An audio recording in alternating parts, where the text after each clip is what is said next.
fucking love this song. So who had a ray gun? No, fucktard. Not Ray Gun. Reagan. Ronald Reagan, 40th President of the United States. Whatever, dude. Reagan had to deal with all this same stuff in the 80s. Insurgents trying to overthrow their governments. Back then, the Afghans went crying to the Russians for help. Facts. This pisses Reagan off so much, his boys whip up Operation Cyclone and use the CIA to arm and train the Mujahideen. One of these CIA-trained badass Lawrence of Arabia SOBs who kicks the Russians' asses out of Afghanistan ends up being Osama bin Laden. Oh, snap. No shit. True story.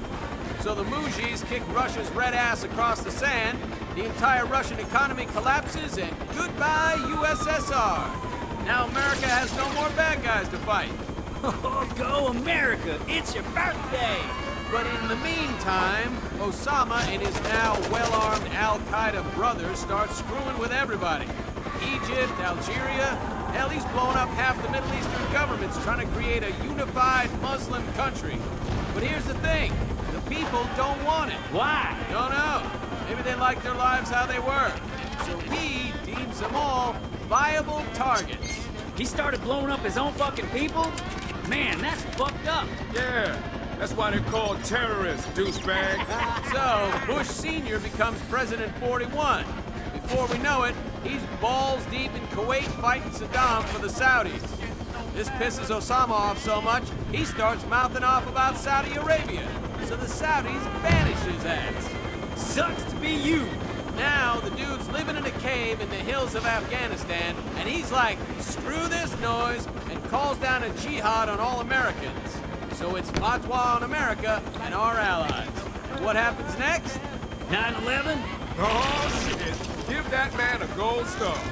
Fuck you, bitch. The Marines are balls deep in Iraq, Afghanistan, and now this butthole. The war on terror's got a plug to pull on the septic tank of insurgents. This place is the drain stopper. I heard that. Every evil bastard that got banished, kicked out, had nowhere else to go, they came here. Anyway, it's the ETIM you really need to be worried about. The ETIMs carried out the suicide bombings along the Xinjiang border in China's backyard. And they don't like anyone pissing in their cornflakes. So China caught some of their leaders and executed them publicly via firing squad. ETIM swears retaliation.